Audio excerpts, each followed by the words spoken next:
मिली वियो तव्हांखे हितां त सुठी साईं ॻाल्हि ही मूं तारीख़ी माॻ ते बीठो आहियां जेको हेमकोट आहे राजा ॾाहिर जे पुट जयसीना जो, जंहिंखे हाणे शिव महादेवी जो मंदरु बणायो वियो आहे।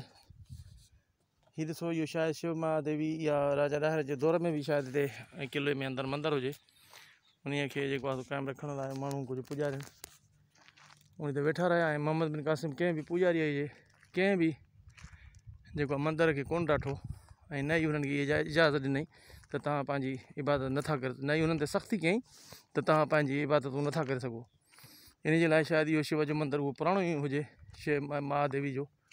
ऐं हीउ ॾिसो, शिव महादेवी हिते बि लिखियो पियो आहे, पर तव्हां पाण गौर कयो त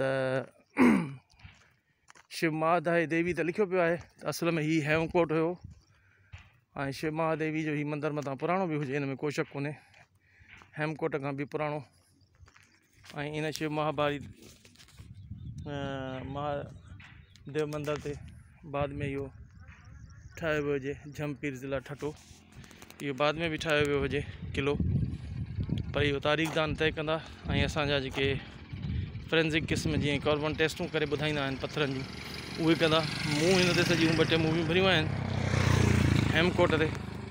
हीउ राजा ॾाहिर जे पुट जयसीना जो किलो हुयो, जिते शाह हुसैन जी दरगाह ठाहे 1000 माण्हुनि जे क़बरुनि खे हिते दफ़न कयो वियो आहे, त जीअं तारीख़ी माॻ ते ॿियो कमी न थी सघे। इहा असांजी सिंधी कम्यूनिटी जी नाअहली सम्झिजे, ला इल्मी सम्झिजे, या ॼाणी वाणी कुझु माण्हुनि जा अहिड़ा प्रोग्राम आहिनि त जीअं सिंध जे तारीख़ी माॻनि खे तबाह ऐं बर्बादु कयो वञे, त जीअं सिंध जी बक़ाया जात जेके ख़तमु थी वञनि, या हज़ार सालनि जी जेका तारीख़ आहे उनजो नालो निशानी मिटायो वञे।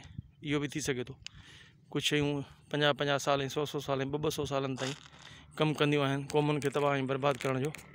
हीउ बि उनजो हिसो थो मूंखे लॻे।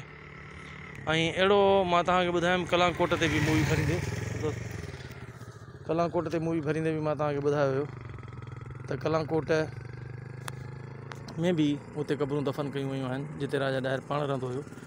जेॾी महिल मोहम्मद बिन क़ासिम हिन जे मथां हमिलो कयो जयसीना जे मथां, त हीउ हिकु लम्हे में जेको आहे सो बर्दाश्त न करे सघियो उन हमले खे, ऐं उन महिल ई वठी भॻो ऐं वञी पीउ वटि वेही रहियो कलाकोट में। ऐं पोइ तक़रीबन महीने 2 जे अंदरि मोहम्मद बिन क़ासिम उनजो घेराव वञी कयो ठटे में, ऐं उन कलाकोट खे बि हुन फतेह कयो।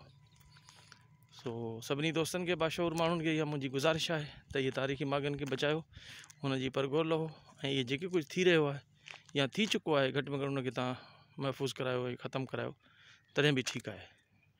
तव्हांजो पंहिंजो अमजद दुरानी।